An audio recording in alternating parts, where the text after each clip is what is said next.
What's up? Welcome back to a very MSM Christmas. This week we're talking about joy. Now, I don't know what comes to mind when I say joy. Maybe you think of sitting with like 100 puppies all coming and licking your face. Maybe you think about going to the beach and sitting out at the ocean, or you think about a trip to Disney World, or maybe you just think about curling up and reading a good book. And you think about this and it just brings you joy. Well, for me, I think about this.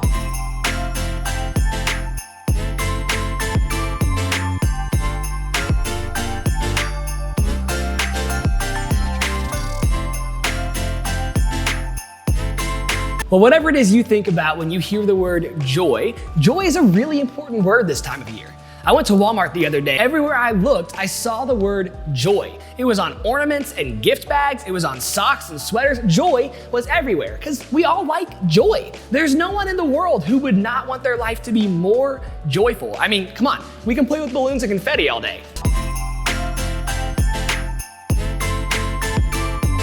Incredible.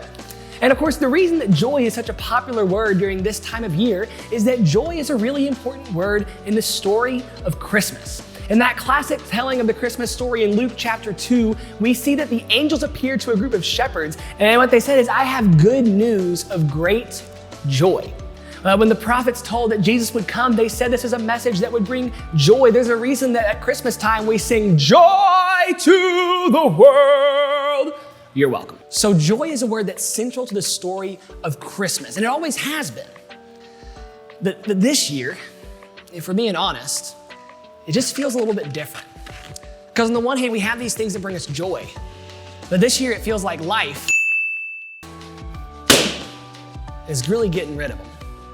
And it seems like Christmas 2020, joy is the last thing that's on our minds, right? Like maybe of all the years, this year we get a free pass. Like this year, we don't really have to be joyful. We can put joy on our sweaters and we can wear our joy socks, but we don't really have to experience joy, right? Because this year, it just isn't very joyful. But I think if we think about it that way, maybe we miss the point. Because if you think about it, the shepherds, well, they didn't exactly have it easy.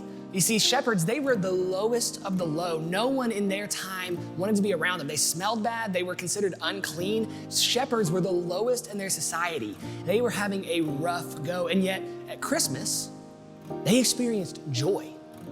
Later in scripture, we have this guy named Paul who writes a lot about joy. And what Paul says is, be joyful always. Rejoice in the Lord always. I'll say it again, rejoice. Paul tells us to have joy. And Paul's life, I want to be honest, it was terrible. Paul had a really rough go at it, yet he said, have joy. So I can't help but wonder if even in 2020, even in a Christmas where everything seems to be going wrong, I can't help but wonder if we're still supposed to have joy. The question, of course, though, is how? How can we be joyful when life just seems to crush all of the good stuff?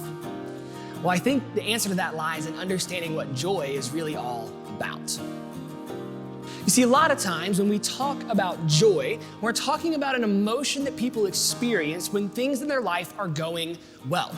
And what that means is that for most people, joy is something that's entirely externally based. And so what that means is that when things are going well in their life, then they feel joyful.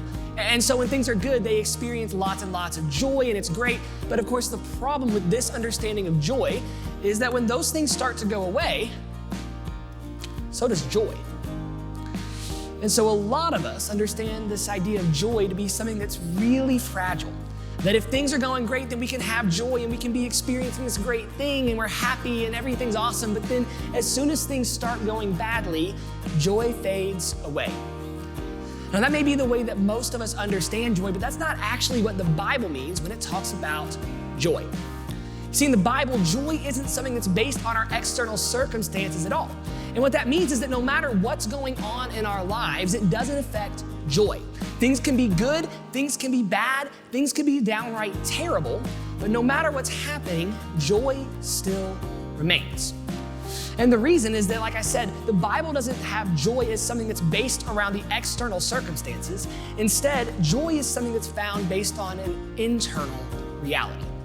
In the Bible, when it talks about joy, it's talking about something internal, something that's based on a deeply held belief. a deeply held belief that our King has come and he's making all things right. You see, in Scripture, joy, it's not based on our external realities. It's not based on how well our life is going or how poorly our life is going. Joy is based on the fact that Jesus has been born. Joy is based on the fact that our King has come and that he's making all things right. And that fact is not changed by how our life is going. You see, joy is all about tension. The tension between the circumstances of our life and the truth of who Jesus is.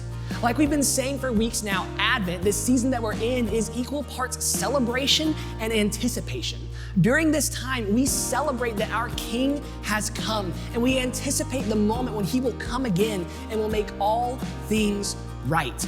The reason we can have joy in this season, even if life is hard, even if things are bad, even if there seems to be no reason for joy, is because we can celebrate that our King has come, and we can anticipate that no matter how bad life gets, Jesus will come back and he'll make everything right. And so the shepherds, even though life was still bad for them, they chose to have joy. Paul, even though life was really bad for him, he chose to have joy. And you and I in this season, we too can choose to have joy. So maybe a better way to think about joy is something like this. So joy isn't about denying that life is hard. Joy isn't about pretending that everything is fine even when it's not. Real joy, the joy that the Bible talks about, is a kind of joy that looks life square in the face and says, no matter what comes, my joy still remains. Because my joy isn't based on the external circumstances. My joy isn't based on what's happening around me. My joy is based on Jesus. And if we have a kind of joy like that, we have a kind of joy that can last. And so this Advent season, as we move towards Christmas, I want to encourage you, have joy.